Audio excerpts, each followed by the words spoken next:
अभी अनाउंसमेंट किया गया कि मेरी मदर इन लॉ की तबीयत अच्छी नहीं है, सो ज़रूर से दुआ कीजिएगा। एक्चुअली नवंबर माह में ही उनकी तबीयत कुछ ख़राब हुई, फिर दिसंबर में वो दिल्ली में थी उस समय, तो उनको वहाँ पर आईसीयू में एडमिट करना पड़ा। करीब 15-17 दिन वो आईसीयू में रही।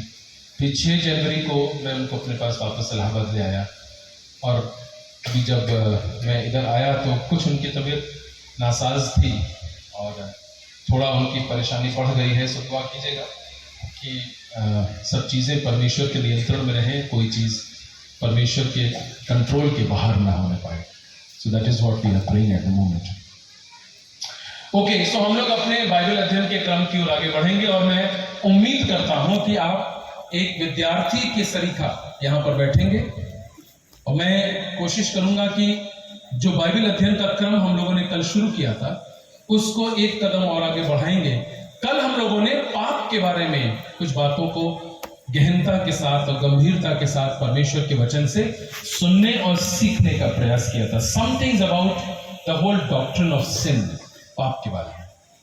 मैं आपको बताना चाहता हूं कि पाप से संबंधित भी बहुत सारी भ्रांतियां हैं, बहुत सारे गलत धारणाएं हैं जो समाज में व्याप्त हैं, और बहुत सी बार हम उनसे प्रभावित हो जाते हैं। मेरी बात को गौर से सुनिएगा। हम लोग बहुत सी बार समाज में धार्मिकता को लेकर के, आत्मिकता को लेकर के, सत्य को लेकर के, झूठ को लेकर के, पाप के विषय में, स्वर्ग और नरक की सिद्धांत के विषय में, इन सब बातों के बारे में जब हम समाज में जो विचार हैं, लोगों के जो मत हैं, उनको जब हम सुनते हैं, या टीवी पर जो मत दिए जाते हैं, मूवीज में जो कॉन्सेप्ट दिया जाता है इन विषयों से संबंधित, कभी कभी हम लोग उससे बहुत प्रभावित हो जाते हैं। और मैं आपको बताऊं, एक विचार है पाप के विषय में जो प्रायः आपने भी सुना होगा, मैंने भी सुना है। ऐसा लोग कहते हैं कि यदि किसी फायदे के लिए, किसी के फायदे के लिए झूठ बोला गया है तो वो झूठ नहीं है। अगर किसी के फायदे के लिए झूठ बोला गया तो वो झूठ नहीं। तो ये विरोधाभासी कथन है। हम खुद ही कह रहे हैं कि हमने झूठ बोला, फिर हम खुद ही कह रहे हैं कि ये झूठ नहीं। किसी के फायदे के लिए यदि झूठ कहा जा रहा है तो वो झूठ नहीं है। मैं आपसे बड़ी नम्रता के साथ कहना चाहता हूं, चाहे फायदा हो चाहे नुकसान हो, झूठ है। दूसरी बात, जिस भी चीज की बुनियाद झूठ पर होगी वो बहुत दिन टिकेगा नहीं। जिस भी चीज की बुनियाद झूठ पर होगी, इसलिए बेहतर है कि सच जो थोड़ा कड़वा है उसका ही इस्तेमाल कीजिए, और उसी पर अपने जीवन की, अपने परिवार की, अपने व्यवसाय की, अपनी सेवकाई की नींव को रखिए। Because what is laid on truth shall remain. जो कुछ भी सत्यता के ऊपर, सच्चाई के ऊपर, ईमानदारी के ऊपर, वफादारी के ऊपर स्थापित होगा वो स्थायी होगा, और बाकी सब चीजें जो हैं वो समय के साथ समाप्त हो जाएंगी। समाप्त हो जाएंगे। तो कल के बाइबल अध्ययन के क्रम को हम लोग आगे बढ़ाएंगे, और मैंने कल कहा था कि एक साइंटिफिक रिसर्च हुआ है। उस रिसर्च से ये सिद्ध हुआ है कि कितनी भी बात अच्छी क्यों ना कही गई हो, अगर नोट ना की जाए तो 4 घंटे के बाद वो सब समाप्त हो जाएंगे।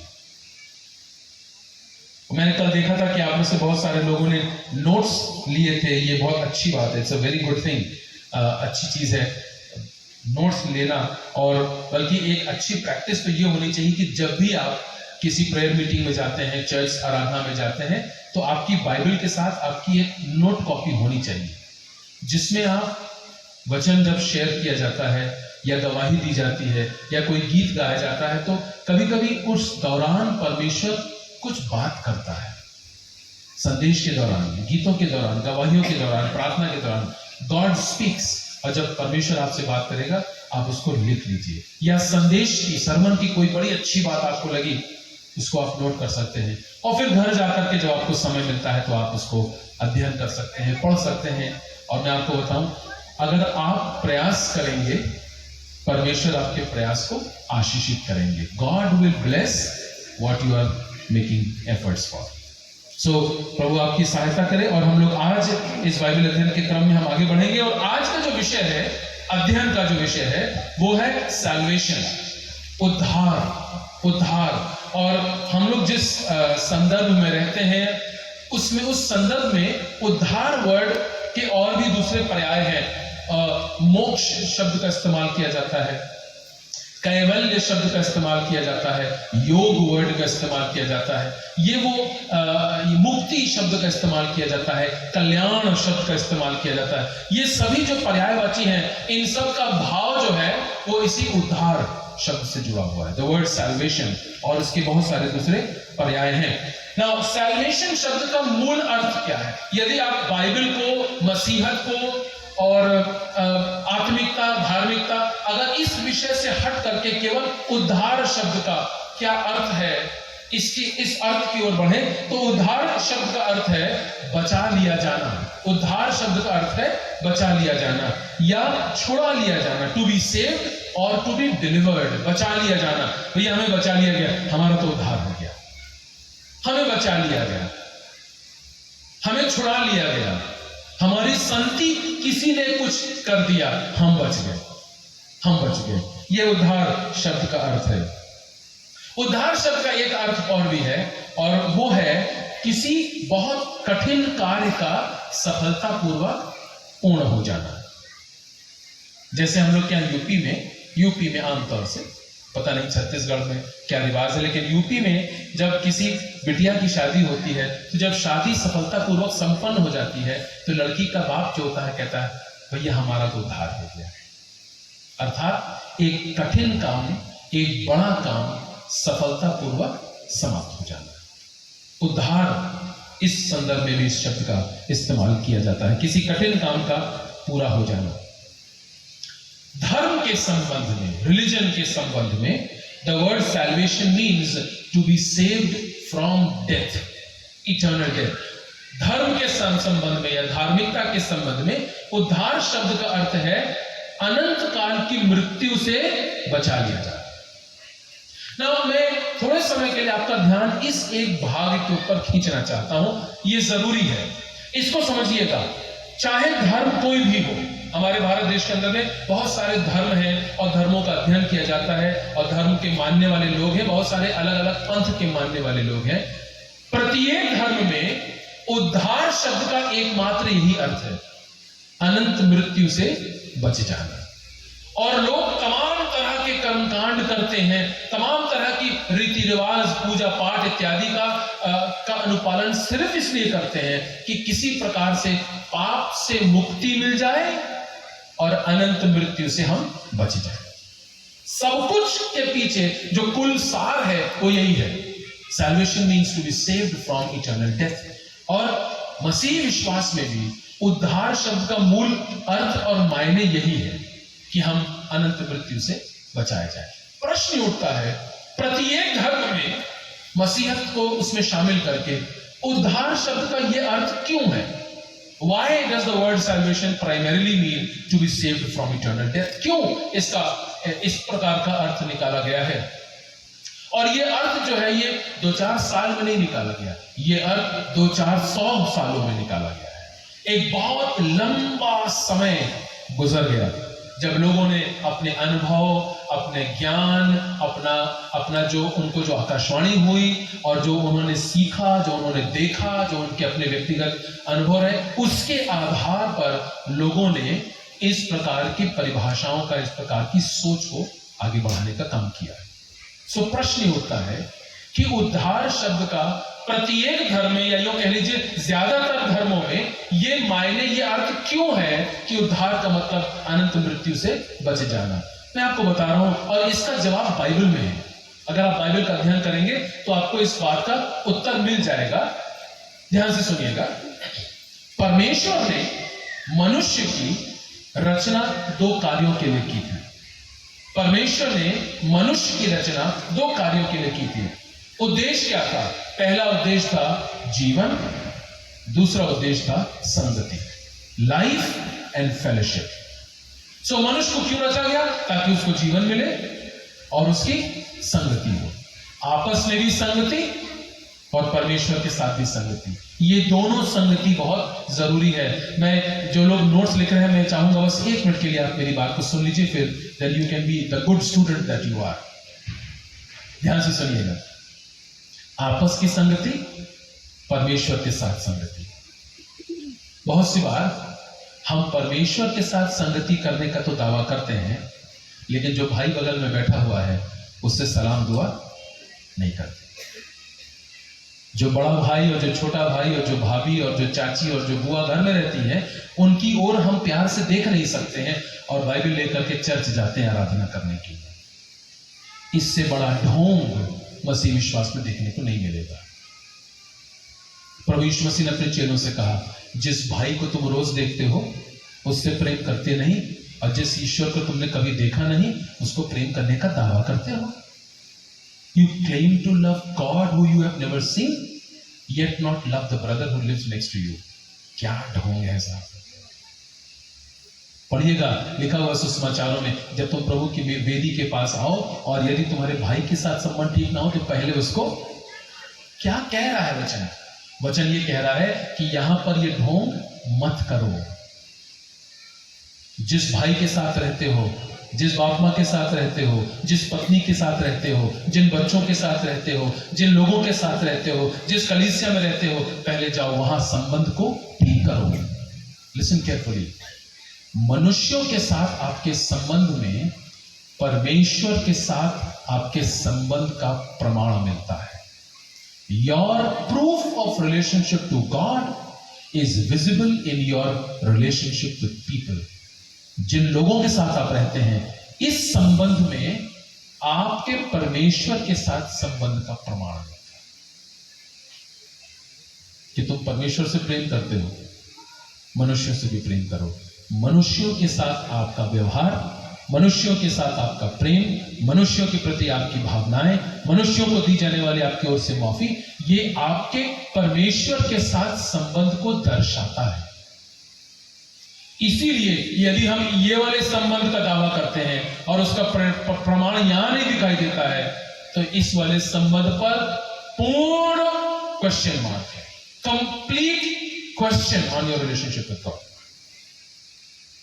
सो परमेश्वर ने मनुष्य की रचना 2 कार्यों के लिए की, फॉर लाइफ एंड फेलोशिप, जीवन के लिए और संगति के लिए। परमेश्वर ने मनुष्य को मृत्यु के लिए बनाया ही नहीं था, इसलिए मृत्यु का अपना कोई अस्तित्व नहीं है, इसलिए मृत्यु की कोई अपनी परिभाषा नहीं है। What is death? मृत्यु क्या है? The absence of life. जीवन की अनुपस्थिति ही मृत्यु है। मृत्यु की अपनी कोई दूसरी परिभाषा नहीं है, क्योंकि परमेश्वर ने मृत्यु की रचना नहीं की है। God is not created death, God created life. हमने अपने निजी कारणों से, हमने अपने व्यवहार के द्वारा, हमने अपनी जीवन शैली के द्वारा अपने जीवन को मृत्यु में परिवर्तित कर लिया, अर्थात हमने अपने अंदर से जीवन को बाहर कर दिया। तो जहां जीवन नहीं है वहां क्या है? मृत्यु है। इसलिए मृत्यु का अपना कोई अस्तित्व नहीं है। Death does not have any existence of itself, it is just the absence of life. So परमेश्वर ने मनुष्य को जीवन के लिए और संगति के लिए रचा। पाप ने क्या कर दिया? पाप ने जीवन को मृत्यु में परिवर्तित कर दिया और संगति को अलगाव में परिवर्तित कर दिया। भाग्यगत में लिखा है, परमेश्वर दिन के ठंडे पहर में रोज आदम और हवा से मिलने आता था। वो जीवित थे और उनकी आपस में और परमेश्वर के साथ संगति थी। आपने काला पानी शब्द सुना है ना? काला पानी क्या होता है? काला पानी, काला पानी एक दंड है, इट इज अ पेनल्टी। क्या है पेनल्टी? है काला पानी का मतलब ये होता है कि किसी व्यक्ति को जिसने कोई घोर अपराध किया हो, उसको किसी अलग जगह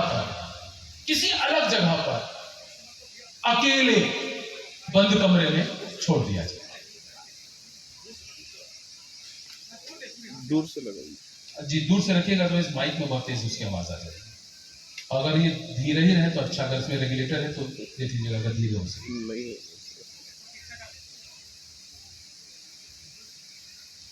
1 मिनट लग जाए फिर शुरू कर। सो काला पानी जो है वो एक पेनल्टी है, एक दंड है। सवाल ये उठता है, किसी व्यक्ति को किसी अलग जगह पर रखना ये कैसा दंड हुआ? अरे दंड तो तब होता, उसको 4 डंडे पड़ते, उसको कोड़े पड़ते, 2-4 झापड़ पड़ता, उसको हाथ पैरों को रस्सी से बांध दिया जाता, ये सब कुछ होता तो दंड माना जाता। किसी को एक कमरे में अकेले बंद कर दिया, ये कैसा दंड है? अरे यही तो दंड है, क्योंकि इंसान अलग रहने के लिए बनाया ही नहीं गया है। इंसान तो साथ रहने के लिए बनाया गया है, मनुष्य को साथ रहने के लिए बनाया गया है। और यदि मनुष्य को प्रताड़ित करना हो, यदि उसको टॉर्चर करना हो, तो जानते हैं हम क्या करते हैं? हम उससे बात करना बंद कर देते हैं। और इसीलिए बहुत सारे लोग हैं, वो भरे पूरे परिवार में रहते हुए भी बिल्कुल अकेले हैं और परेशान हैं, क्योंकि सबके रहते उनसे बात करने वाला कोई नहीं है, सबके रहते उनके साथ समय गुजारने वाला कोई नहीं है, सबके रहते उनके साथ संगति करने वाला कोई नहीं है। और ये परेशानी की बात इसलिए है क्योंकि हम अकेले रहने के लिए बनाए ही नहीं गए, हम तो साथ रहने के लिए बनाए गए हैं। इसलिए हमें मनुष्यों की संगति भी चाहिए और हमें परमेश्वर की संगति भी चाहिए। मैं कह रहा हूं, परमेश्वर ने मनुष्य को जीवन के लिए और संगति के लिए बनाया। पाप के कारण जीवन मृत्यु में और संगति अलगाव में बदल गई। इसीलिए जब आदम और हवा ने परमेश्वर की आज्ञा का उल्लंघन करके पाप किया, ट्रांसग्रेशन किया, क्या उनको दंड मिला? उनको बाग अदन से निकाल दिया। वो सेपरेशन जो था ना, वो सेपरेशन, परमेश्वर से जो अलगाव था, वो अलगाव मृत्यु को दर्शाता है। जब तक परमेश्वर के साथ थे सो जीवन में थे, परमेश्वर से अलग हो जाना जीवन का मृत्यु में बदल जाना। और आप जानते हैं आने वाले समयों में जब आदम की और उम्र बढ़ी और हवा की और उम्र बढ़ी, तो उस शारीरिक मृत्यु का उन्होंने सामना किया। मृत्यु के लिए बनाए नहीं गए थे, लेकिन उनको मृत्यु का सामना करना पड़ा था। सो सैल्वेशन शब्द जो है, उद्धार शब्द जो है, वो ज्यादातर विश्वास में और ज्यादातर पंथों में अनंत काल की मृत्यु से बच जाने की विधि या प्रक्रिया को कहा जाता है। मसीही विश्वास के संदर्भ में उद्धार का मतलब प्रभु यीशु मसीह के लहू के द्वारा पापों की क्षमा का प्राप्त हो जाना। There is deliverance, there is redemption in the blood of Jesus. That is salvation. उद्धार क्या है? प्रभु यीशु मसीह को उसके लहू के द्वारा अपने पापों की क्षमा प्राप्त कर लेना और यीशु मसीह को अपने जीवन में व्यक्तिगत उद्धारकर्ता के रूप में स्वीकार कर लेना। यह है उद्धार की परिभाषा बाइबल के अंदर। और उद्धार जो है वो मन परिवर्तन का अंतिम चरण है। मैं धर्म परिवर्तन नहीं बोल रहा हूं जी, और मैं बहुत जानबूझ करके धर्म परिवर्तन शब्द का इस्तेमाल नहीं कर रहा हूं, क्योंकि यीशु मसीह ने धर्म परिवर्तन के लिए मसीहत की स्थापना की ही नहीं। हम धर्म परिवर्तन के लिए बुलाए ही नहीं गए, हमसे धर्म परिवर्तन करने के लिए कहा ही नहीं गया। जैसे क्यों लोग धर्म परिवर्तन करते हैं? नहीं आवश्यकता है उसकी, क्योंकि धर्म के परिवर्तन से न कुछ हुआ है और न होगा। अगर कुछ होगा तो वो मन के बदलने से होगा, मन का परिवर्तन। इसीलिए मतांतरणों की बात होती है, और अब लोगों ने समझ लिया है, अब धर्मांतरण वर्ड जो है वो मतांतरण शब्द में परिवर्तित हो गया है। मत का बदल जाना, विचार का बदल जाना, और उद्धार की प्राप्ति मतांतरण के, मत के बदलने का अंतिम चरण। The last step to salvation is the change of heart. जब यिर्मयाह की पुस्तक में परमेश्वर अपने खादिम के द्वारा कहते हैं, मैं तुम्हारे अंदर के पत्थर के हृदय को निकालकर मांस का हृदय दूंगा, वो है मत का बदल जाना। जब तुम प्रभु के वचन को सुनो तो अपने दिल को कठोर न करना, ये है मत का बदल जाना, ये है उद्धार के अनुभव को प्राप्त करना। तो ये सारी परिभाषाएं जो हैं वो बाइबल में हमें देखने को मिलती हैं। नाउ प्रश्न ये उठता है कि हमें किस चीज से उद्धार प्राप्त करने की आवश्यकता है। What are we supposed to be saved from?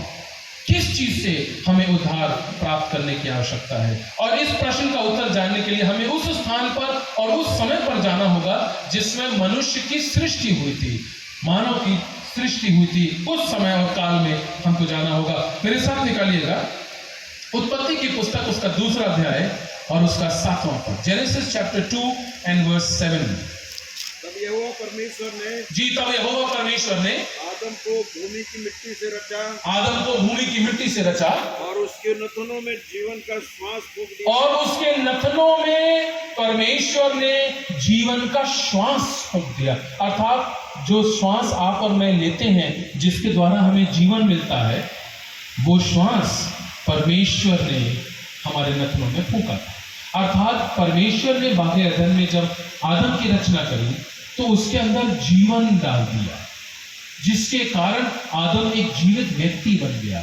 और वो जीवन कैसे डाला गया? परमेश्वर ने आदम के नथनों में जीवन का श्वास फूंक दिया। The breath of life was poured into Adam। एक और बाइबल का हिस्सा निकालिएगा, वो है यहेजकेल की पुस्तक, उसका 18वां अध्याय और उसका 4था पद। यहेजकेल की पुस्तक, उसका 18वां अध्याय और उसका 4था पद। जिसको मिल जाए वो पढ़िएगा जी।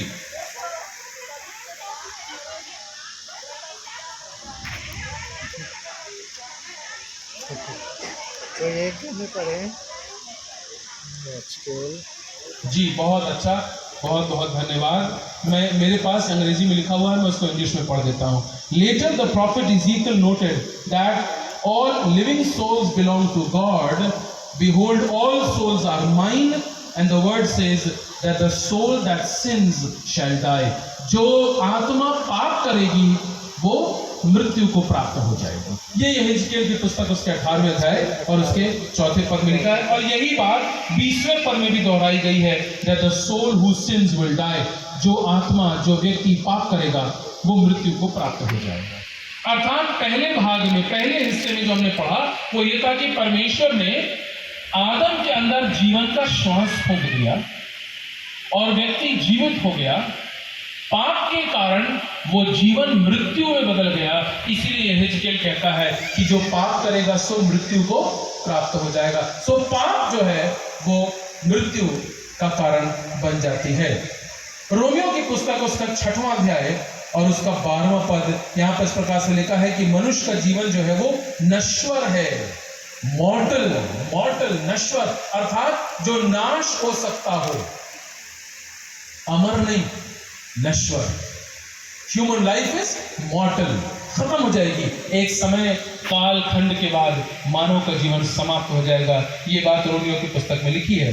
लेकिन उद्धार का जो सिद्धांत है मसीह विश्वास में, वो हमें यह बताता है कि जो लोग उद्धार प्राप्त कर लेंगे यीशु के द्वारा, वो उस मृत्यु से बच जाएंगे। ध्यान से सुनिएगा, पाप के कारण मृत्यु आई, लेकिन जो लोग यीशु मसीह के द्वारा उद्धार को प्राप्त कर लेंगे वो उस अनंत काल की मृत्यु से बच जाएंगे।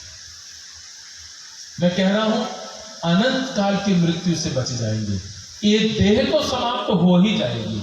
सुलेमान कहता है मिट्टी है, जहां से आई है वहीं मिट्टी में मिल जाएगी, और आत्मा जहां से आई थी वहां लौट जाएगी। इसीलिए गौर से सुनिएगा, इसीलिए बाइबल में लिखा हुआ है, जो शब्द का इस्तेमाल है और हम लोग भी बोलचाल की भाषा में इसी शब्द का इस्तेमाल करते हैं, वो है देहांत।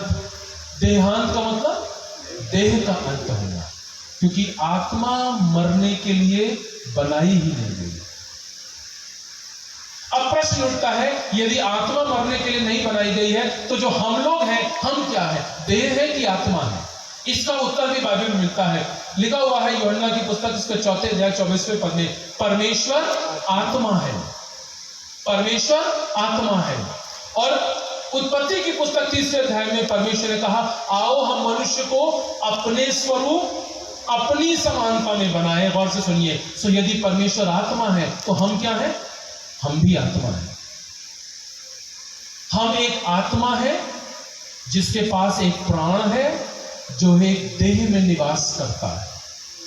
हम एक आत्मा है जिसके पास एक प्राण है जो एक देह में निवास करता है। इसीलिए ये देह का समाप्त हो जाना तो संभव है। जिसमें हम समाये हुए हैं ये देह तो समाप्त हो जाएगी, लेकिन आत्मा नश्वर है। अब प्रश्न उठता है, यदि आत्मा नश्वर है तो देह के अंत के बाद ये आत्मा कहां जाएगी? लिखा है कलाम में, आत्मा नश्वर है और ये आत्मा अनंत काल में कहां रहेगी उसका निर्णय हम अब करेंगे जब हम इस संसार में।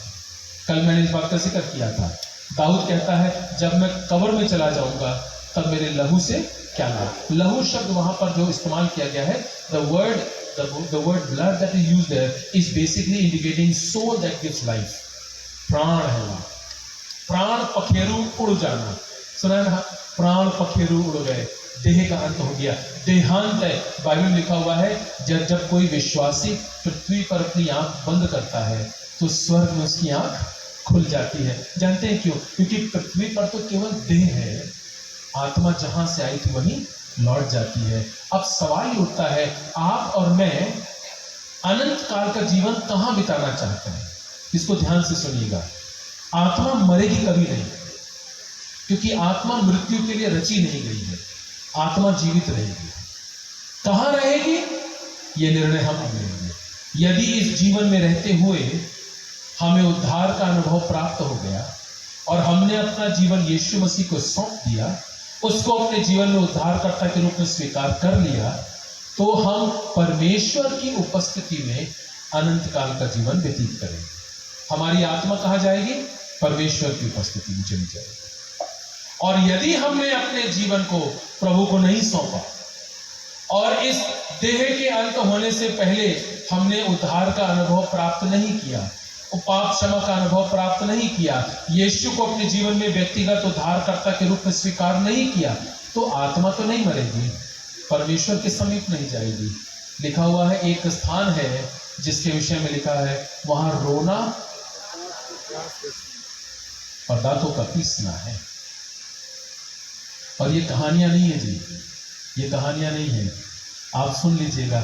एक धनवान था जिसकी चौखट पर लाजर नाम का एक कोढ़ी पड़ा रहता था। वो घटना आप जानते हैं ना, दोनों की मृत्यु हुई। ये कोढ़ी स्वर्ग में किसी की गोदी में चला गया, अब्राहम की गोदी में, और ये जो धनवान था ये दूसरी ओर था और वहां से देख रहा था और कह रहा है, ये मेरा दास है, इसको जरा से हाथ भेज दे ताकि ये पानी में अपनी उंगली को डुबा करके मेरी जीभ को ठंडा करे। मैं सिर्फ ये कह रहा हूँ, आत्मा मरने के लिए नहीं रची गई है, सो जीवित रहेगी। कहाँ जीवित रहेगी उसका चुनाव इस पृथ्वी में और इस देह में रहते हुए आपको मुझे करने की आवश्यकता है। So salvation is being delivered from eternal death. अनंत काल की मृत्यु से हम बच जाएं, इसको प्राप्त करने के लिए हमें उद्धार के अनुभव की आवश्यकता है। प्रत्येक मनुष्य, एवरी ह्यूमन बीइंग के बारे में लिखा है, सबने पाप किया है। रोमियो 3:23 में लिखा है, सबने पाप किया है। अब इस वाक्यांश का क्या अर्थ है? इस वाक्यांश का अर्थ यह है, क्योंकि सबने पाप किया है इसीलिए सबको उद्धार के अनुभव की आवश्यकता है। सबको, पवित्र से पवित्र जिनका बारे में आप सोच सकते हैं ना, सबको पाप क्षमा की आवश्यकता है। जो भी मनुष्य है, कलाम में लिखा उसने पाप किया है और उसको उद्धार के अनुभव की आवश्यकता है। तो रोमियो 3:23 में लिखा है, क्योंकि सबने पाप किया और परमेश्वर की महिमा से रहित हैं। और तब रोमियो 6:23 में क्या लिखा है? क्योंकि पाप की मजदूरी मृत्यु है। और से सुनिएगा, सबने पाप किया तो सबको क्या मिलनी चाहिए? मृत्यु। सबको मृत्यु मिलेगी। मृत्यु से बचना है तो क्या करना होगा? उद्धार का अनुभव प्राप्त करना होगा। सो सबने पाप किया, सबको मृत्यु मिलेगी, लेकिन जिन्होंने उद्धार प्राप्त कर लिया, लिखा हुआ है, सबने पाप किया है, परमेश्वर की महिमा से रहित हैं, पाप की मजदूरी मृत्यु है, परंतु परमेश्वर का वरदान प्रभु यीशु में अनंत जीवन है। हालेलुया। सबने पाप किया, मृत्यु मिलनी चाहिए थी, परंतु जो लोग यीशु पर विश्वास करेंगे, परमेश्वर के द्वारा इंतजाम हुआ है, वो उद्धार के अनुभव को प्राप्त कर लेंगे, सो अनंत जीवन प्राप्त कर लेंगे। क्योंकि इस पाप की मजदूरी मृत्यु है, परंतु परमेश्वर का वरदान प्रभु यीशु में अनंत जीवन है। विश्वासियों, अपने आप को पाप से बचाने के लिए हम कुछ नहीं कर सकते। इस बात को जानते हैं ना? आप कुछ भी कर लीजिए, आप अपने आप को पाप और उसके प्रभाव से बचा नहीं सकते। बहुत से लोगों को लगता है कि हम चर्च में अच्छी ऑफरिंग डाल देंगे तो कुछ हमारा पाप जो है वो न्यूट्रलाइज हो जाएगा। अगर हम अपना टाइट दे देंगे तो उससे कुछ बैलेंस हो जाएगा मामला हमारा। हर संडे चर्च चले जाएंगे तो कुछ परमेश्वर की दृष्टि में थोड़ा सॉफ्ट कॉर्नर रहेगा। ये हमारा बच्चा हर संडे चर्च आता है, बड़ा अच्छा है, ये गिटार उतार भी बजाता है, वर्शिप टीम का लीडर भी। कलाम में लिखा है तुम्हारे धर्म के काम, बोलिए ना, मैले चिथड़ों के समान परमेश्वर की दृष्टि में। तो जिन चीजों पर आप घमंड करके और सोचते हैं कि इसके द्वारा हम पाप से कुछ माफी मिल जाएगी, परमेश्वर कह रहा है ये तो बेटा मैले चिथड़े हैं, ये मैले चिथड़े हैं, ये तुम्हें नहीं बचाएंगे। लेकिन हाँ, परमेश्वर प्रभु यीशु मसीह के द्वारा हमें धार्मिकता का एक चोला प्रदान करता है। The robe of salvation God gives through Jesus, उसके द्वारा हमें पाप क्षमा और अनंत काल के जीवन का वायदा मिल सकता है। मैं पाप से भरा हुआ इंसान हूं। जब आप मुझे देखेंगे तो नहीं दिखाई देगा, लेकिन जब परमेश्वर देखता है तो मन को देखता है और वो सब देखता है, उसको सब दिख रहा है। तो सवाल ये उठता है कि वो पवित्र परमेश्वर जो स्वर्गीय स्थानों में बैठा है, जिसका पाप और पाप के प्रभाव से कोई लेना देना नहीं है, वो एक पापी को प्रेम कैसे कर पाता है? How can the Holi God, पवित्र परमेश्वर, अपवित्र पापी मनुष्य से प्रेम कैसे कर पाता है? जानते कैसे कर पाता है? जब एक पापी अपने आप को यीशु के हाथ में सौंप देता है और पाप क्षमा की प्रार्थना करता है, यीशु के लहू से पाप उसके धुल जाते हैं। लिखा है कलाम में कि परमेश्वर प्रभु यीशु मसीह की धार्मिकता से उसको ढांक देता है। और तब जब परमेश्वर ऊपर से मेरी ओर देखता है तो वो मुझे अकेला नहीं, यीशु की धार्मिकता में ढका हुआ देखता है, इसीलिए मुझसे प्यार कर पाता है। ये कहानियां नहीं है जी। प्रभु यीशु मसीह जब सलीब के ऊपर लटका हुआ था तो यही तो कह रहा था, हे पिता तूने मुझे क्यों छोड़ दिया? अरे इसलिए छोड़ दिया था क्योंकि उस पल सारी मानवता का पाप यीशु ने अपने ऊपर ले लिया। मैंने एक जगह पर एक प्रचारक को कहते हुए सुना, प्रभु यीशु मसीह हमारे लिए पापी बन गया। नहीं, यीशु मसीह पापी नहीं बना, यीशु पाप बन गया। Jesus did not become a sinner, he became sin.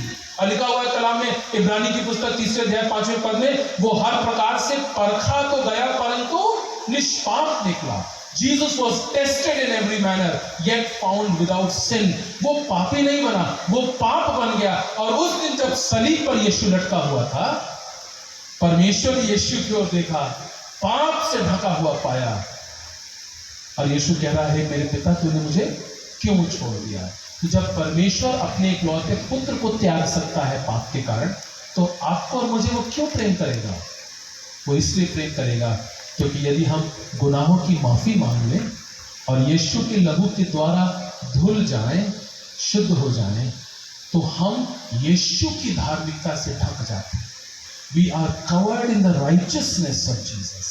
और तब जब परमेश्वर हमें देखता है तो वो मुझे नहीं देखता है, वो मुझे यीशु की धार्मिकता में ढका हुआ पाता है, इसलिए प्रेम कर पाता है। अपने आप को बचाने के लिए हम कुछ नहीं कर सकते।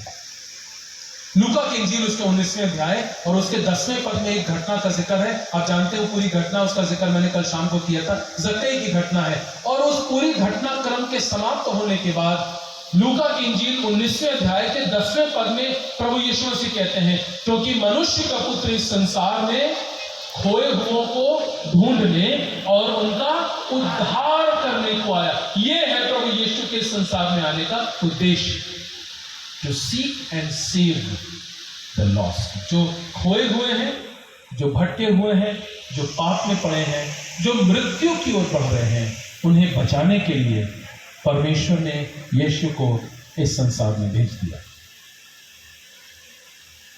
बाइबल हमें इस बात को बताती है कि परमेश्वर और प्रभु यीशु मसीह मनुष्य से बेपनाह मोहब्बत करते हैं।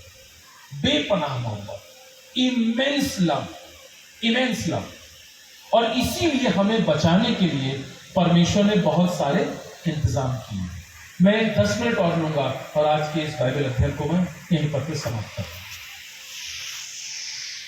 उद्धार की योजना मेरे भाइयों बहनों बागे अदन से शुरू हुई, वहीं पर पाप का आरंभ हुआ और वहीं पर परमेश्वर ने प्लान बी की तैयारी कर। एक दफे एक समूह में जब मैं कुछ इसी से संबंधित बातों को शेयर कर रहा था तो एक जवान लड़के ने मुझसे पूछा कि जस्टिन भैया, अगर परमेश्वर को पता ही था कि ये पेड़ जो है इसके फल को आदम और हवा खा लेंगे, तो ये पेड़ वहां लगाया ही क्यों? न लगाते। अरे न लगाते तो ये सब परेशानियां ही ना होती जिसमें हम लोग सब पड़ गए बाद में जाकर के। तो क्यों लगा दिया परमेश्वर ने? अगर परमेश्वर को मालूम था तो। अब सवाल तो बड़ा पर्टिनेंट है, सवाल में कोई खराबी नहीं है, हर एक सवाल अच्छा होता है, जवाब देने वाले को जवाब देना आना चाहिए उसका। और जब जवाब नहीं दिया जाता है ना, तब कहते हैं क्या फालतू का सवाल है। ये सवाल फालतू का नहीं, आपके पास जवाब ही नहीं है उसका। तो प्रश्न तो सही है कि परमेश्वर ने बागे अदन के केंद्र में बीच में वो पेड़ क्यों लगा दिया, अगर पता ही था कि इसको खा करके आदम और हवा पाप करेंगे। आपको मालूम है मनुष्य में और जानवरों में एक मूल अंतर है, बेसिक डिफरेंस, और वो मूल अंतर है कि इंसानों के पास चुनाव करने का विकल्प दिया गया है, द ऑप्शन टू चूज। 14 फरवरी आने वाला है, उसको वैलेंटाइंस डे कहा जाता है। बहुत सारे लोगों के दिल उस दिन बन जाएंगे, बाकियों के टूट जाएंगे। बहुत सारे लोगों की भ्रांतियां तो उसी दिन खत्म हो जाएंगी। जो भी सोच रहे हैं ना वन साइडेड वाला जो मामला चल रहा है, 14 फरवरी को देखेंगे वो तो किसी और के साथ जा रही है, तो सब उसी दिन से सब नॉर्मल होने लगेगा।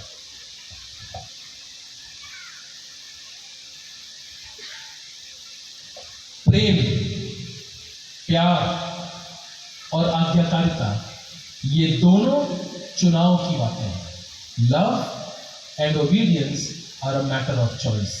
प्यार करना और आज्ञा मानना ये चुनाव की बात है।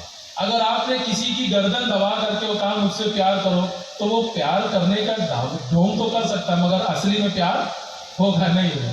मुझसे प्यार करो जी, अरे वो प्यार थोड़ी है, वो तो डरा हुआ, धमका हुआ, भयभीत एक व्यक्ति है जो किसी के दबाव में कुछ कर रहा है और कह रहा है, वो प्यार नहीं है।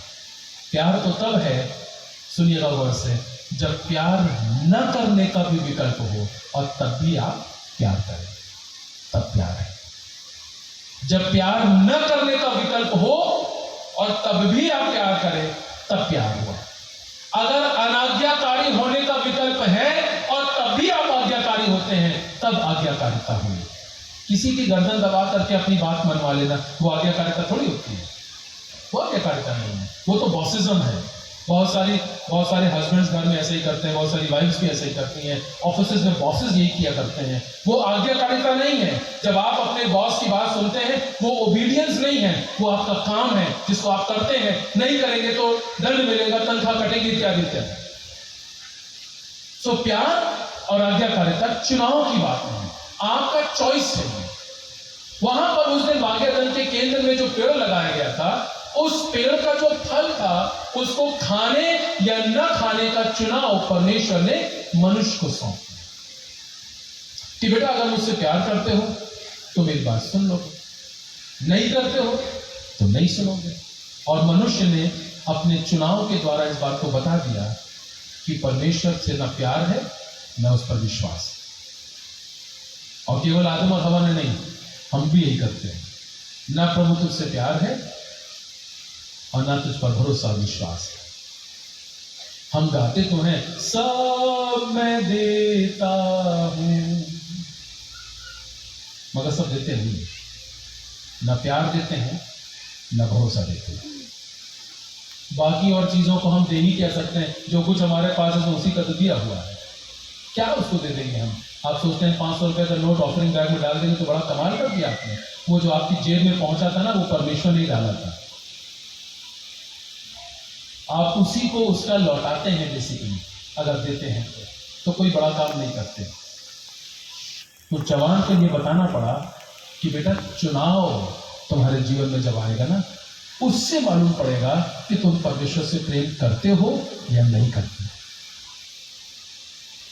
परमेश्वर मनुष्य से बहुत प्यार करते हैं, इसीलिए उस दिन जब बागे अदन में इंसान ने पाप किया तो जीवन मृत्यु में बदल गया और संगति अलगाव में बदल गई और परमेश्वर और मनुष्य के बीच में एक बहुत बड़ी खाई पैदा हुई। A big gap, a big void, a vacuum, एक बहुत बड़ा खाली स्थान आ गया मनुष्य और परमेश्वर के बीच में। और आप देखिए, अगर आप पूरा पुराना नियम पढ़ेंगे तो आपको मालूम पड़ेगा कि परमेश्वर ने मनुष्य को संगति में वापस लाने के बड़े प्रयास किए, बड़ी कोशिशें करी। अरे नबियों को भेजा, भविष्यवक्ताओं को भेजा, शिक्षकों को भेजा, सीखने सिखाने वालों को भेजा, पुरनियों को भेजा, याजकों को भेजा, महायाजकों को भेजा कि जाओ और जाकर के मेरी बात सुनाओ। और आपको मालूम है नबियों और भविष्यवक्ताओं का यही काम था, वो जो कुछ कहते थे इस बात को माना जाता था कि वो बात परमेश्वर की ओर से है। सो उनकी बात की शुरुआत ही इससे होती थी, परमेश्वर यहोवा यूं कहता है, For thus says the Lord। भविष्यवक्ता और नबी जो हैं वो अपनी बात कहने के लिए नहीं भेजे जाते थे, परमेश्वर की बात बताने के लिए भेजे जाते थे। लेकिन इंसान ने किसी की नहीं सुनी, किसी की नहीं सुनी। और इसीलिए लिखा हुआ है, और जब ठीक समय आया और मनुष्य पाप में ही था, परमेश्वर ने अपने इकलौते पुत्र को इस संसार में भेज दिया। तो God did not have an option. परमेश्वर के पास कोई ऑप्शन ही नहीं बचा था सिवाय इसके कि वो अपने इकलौते पुत्र को इस संसार में भेजे ताकि यीशु की मृत्यु के द्वारा हम जीवन मिले। इस बात को बहुत गौर से सुनिएगा। परमेश्वर ने आदम और हवा से कहा था, यदि तुम फल को खाओगे तो मर जाओगे।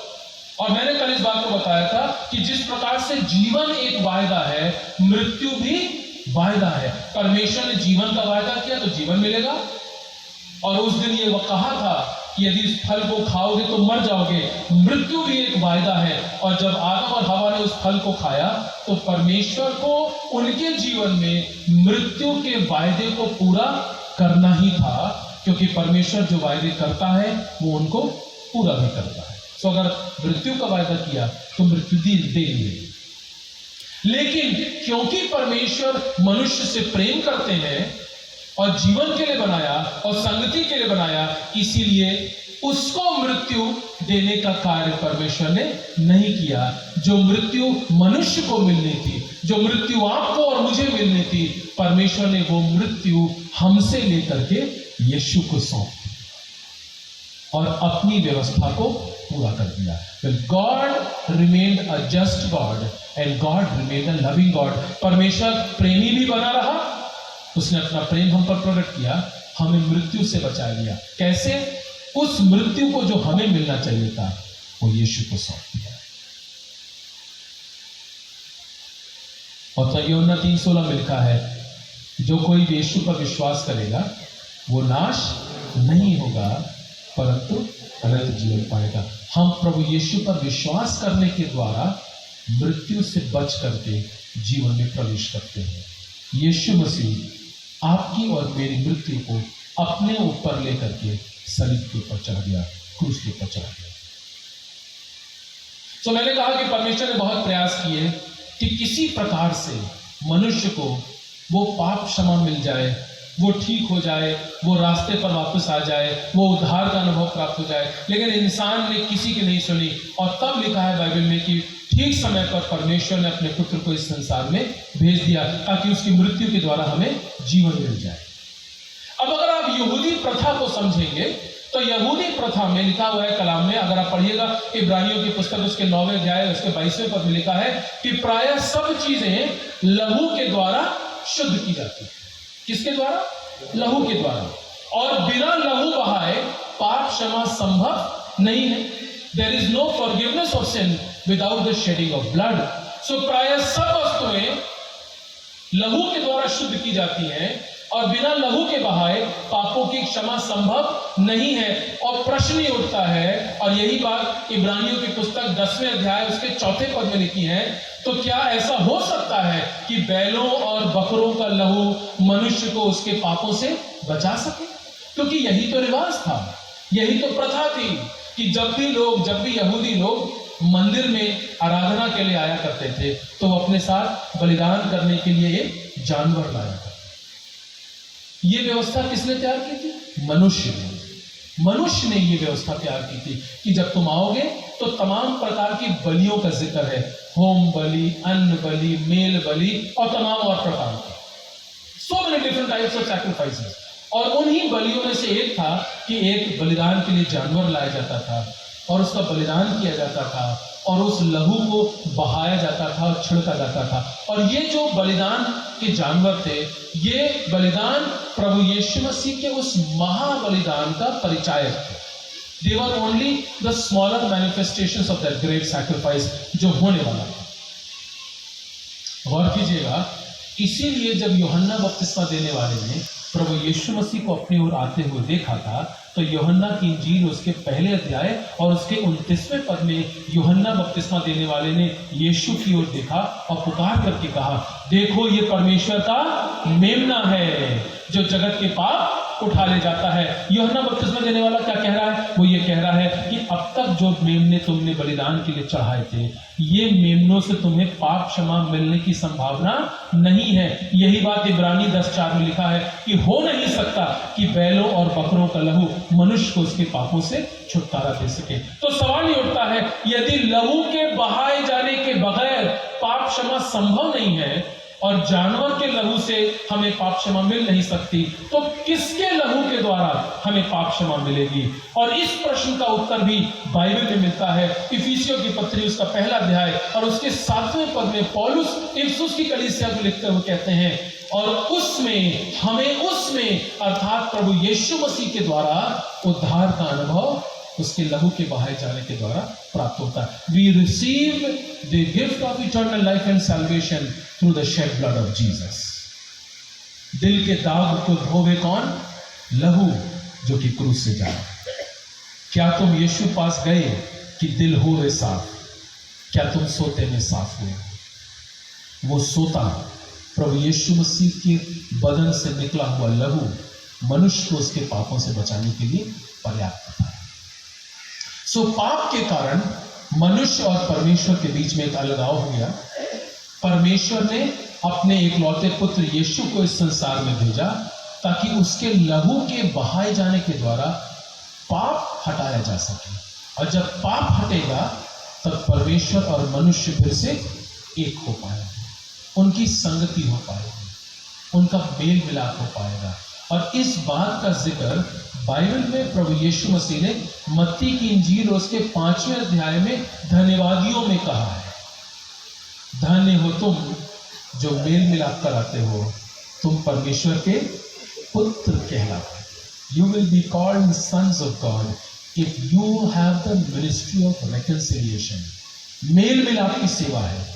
परमेश्वर ने यीशु को भेजा ताकि मनुष्य की परमेश्वर के साथ फिर से मेल मिलाप हो सके। और ये मेल मिलाप कैसे होगा? जब तक पाप रहेगा तब तक ये मेल संभव नहीं है। यीशु आया, उसने अपना लहू बहाया, जिन लोगों ने विश्वास किया यीशु के लहू के द्वारा उन पापों से उनको माफी मिल गई, जिसको उद्धार का अनुभव कहा गया है। वो पाप हटाया गया और मृत्यु वापस जीवन में और अलगाव वापस संगति में बदल गया। इसीलिए उद्धार का अनुभव मृत्यु से जीवन की ओर जाना है। उद्धार का अनुभव अनंत काल की मृत्यु से बच जाना है। मेरे भाइयों बहनों, आज का बाइबल अध्ययन हम यही समाप्त करेंगे। बहुत सारी छोटी छोटी लेकिन बड़ी गंभीर बातें मैंने आपके साथ आज शेयर करी। ये व्यवहारिक बातें हैं और बाइबल आधारित बातें हैं। मैं आपसे बता रहा हूं, एक भी बात मैंने अपनी सोच से नहीं कही। सब कुछ बाइबल में प्रमाणित है। Everything is mentioned in the Bible. केवल अध्ययन करने की आवश्यकता है, केवल पढ़ने की आवश्यकता है, केवल सीखने की आवश्यकता है। और जो यीशु पर विश्वास करेगा वो अनंत जीवन प्राप्त कर लेगा। सो उद्धार का अनुभव देने के लिए यीशु मसीह इस संसार में आए और जो यीशु पर विश्वास करते हैं उसको अनंत जीवन, उसको उद्धार का अनुभव प्राप्त हो जाता है। आइए अपनी आंखों को बंद करेंगे और प्रार्थना करेंगे। हमारे महान जीवित और सामर्थी परमेश्वर पिता, हम आपका हृदय से धन्यवाद देते हैं प्रभु, क्योंकि आप सामर्थी और जलाली और अनुग्रहकारी परमेश्वर हैं। और प्रभु आपका धन्यवाद देते हैं क्योंकि जो लोग आपके समीप आते हैं आप उन्हें कभी भी अपने आप से अलग नहीं करते, वरन जो लोग आपके समीप आते हैं उन्हें आप अपने पास समेट लेते हैं प्रभु, और अपने पुत्र यीशु के लहू के द्वारा पापों की क्षमा प्रदान करते हैं और अनंत काल के जीवन की उम्मीद और वायदा हमको मिल जाता है। आज की सुबह प्रभु धन्यवाद देते हैं इस मीठी संगति के लिए, बाइबल अध्ययन के समय के लिए और आपके वचन की इन गहरी और गंभीर बातों के लिए प्रभु जी, जिनको हमने सुना और सीखा है प्रभु। हम चाहते हैं खुदाबाद की ये समय और ये अध्ययन हमें से हर एक के लिए आशीष का और उन्नति का और उम्मीद का जरिया बन सके। और काश की प्रभु जी हम आपके वचन की इन बातों को अपने दिलों में घर करने दें और उनके ऊपर विचार करें, सोचें प्रभु जी, और उसके अनुसार और उसके प्रकाश में हम अपना निर्णय ले सकें। हम धन्यवाद देते हैं प्रभु जी समय के लिए। इस समय पर आपकी आशीष मांगते हैं, सभी लोगों के ऊपर हम आपकी आशीष मांगते हैं, सभी आयोजकों पर आपकी आशीष मांगते हैं, और सारी प्रार्थनाओं को हम प्रभु यीशु मसीह के सामर्थ्य नाम से मांगते हैं। आमीन। आमीन। आप सबों को यीशु सहाय।